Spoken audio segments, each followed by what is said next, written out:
Di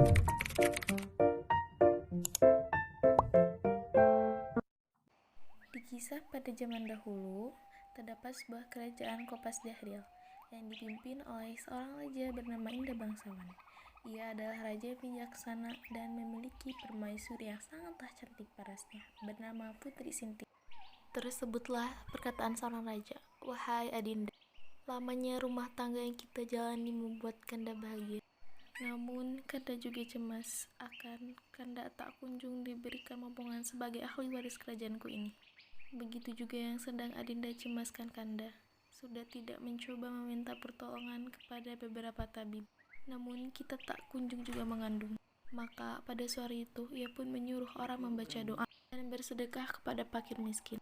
Beberapa lamanya Tuan Putri Siti Kendi pun hamil dan melahirkan seorang putra laki-laki. Adapun yang tua keluarlah dengan panah dan yang muda dengan pedang. Maka Baginda pun amat sukacita. 7 tahun kemudian, dua anak Baginda yang kini sudah beranjak dewasa telah menjadi pemuda yang kekal. Tidak tahu siapa yang akan menjadi pengganti raja di negeri ini. Baginda menceritakan mimpinya kepada kedua anaknya.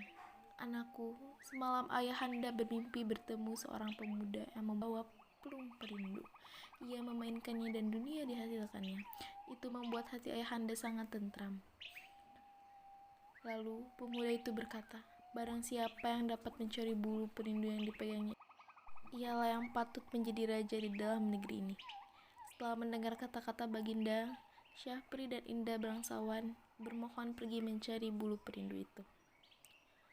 Mereka mulai memasuki hutan, naik turun gunung, masuk keluar rimba, menuju ke arah matahari hidup. Setelah semalaman mereka berkeliling hutan, hujan pun turunlah dengan angin ribut. Kalam, kabut, gelap gulita, dan tiada kelihatan barang satu pun. Maka Syahri dan Indra Bangsawan pun berpisah setelah teduh.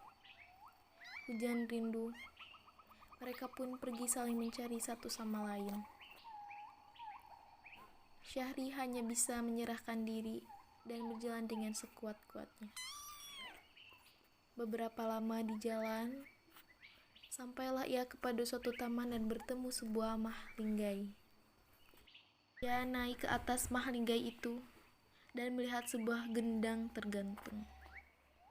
Gendang itu dibukanya dan dipukulnya. Tiba-tiba, ia mendengar seseorang yang melarangnya memukul gendang itu.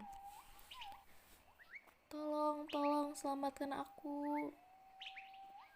Tolong, keluarkan aku dari gendang ini. Tolong siapapun itu. Tolonglah aku." Syahri yang terkejut mendengar suara itu, mengambil pisau dan ditorehnya ke gendang itu.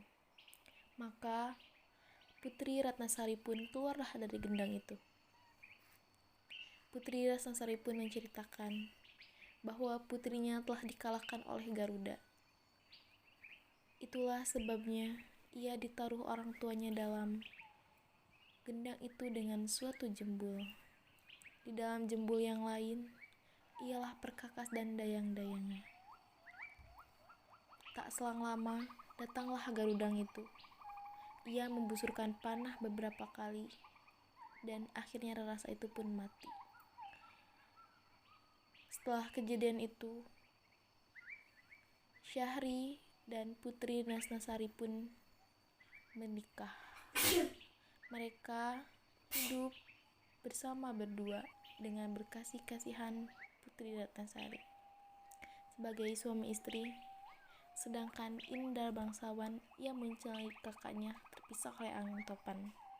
Ketika Indah Bangsawan berjalan ke arah barat, ia menjumpai rumah kecil dan mulai menghampirinya. Alangkah terkejutnya ia bertemu seorang nenek.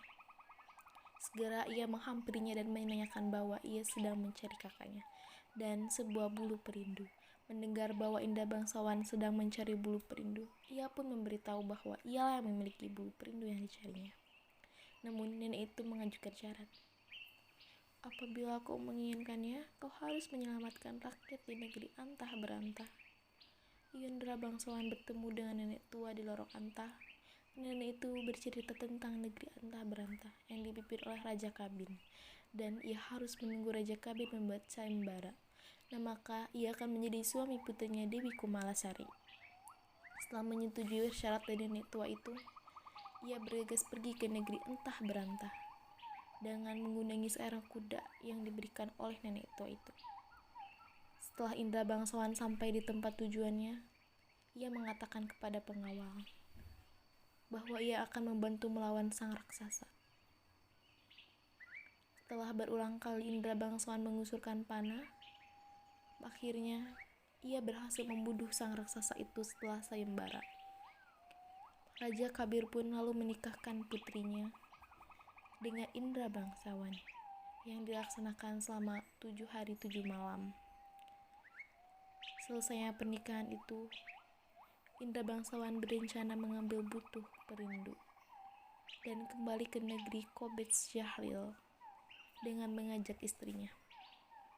Setelah meminta izin dari Raja Kabir, ia mendatangi lorong entah berantah sebelum ke Kobat ke Syahril. Setibanya di lorong entah berantah, nenek itu menyerahkan bulu perindu yang diinginkan oleh Indra Bangsawan. Setelah mengambil bulu perindu, mereka melanjutkan perjalanan ke negeri Kobat Syahril. Di sana ia disambut oleh Raja Indra Bungsu dan Permaisuri Siti Kendi. Pada saat itu pula, Indra Bangsawan menyerahkan bulu perindu kepada Raja. Maka Raja mengumumkan bahwa Indra Bangsawanlah yang akan menjadi penerusnya.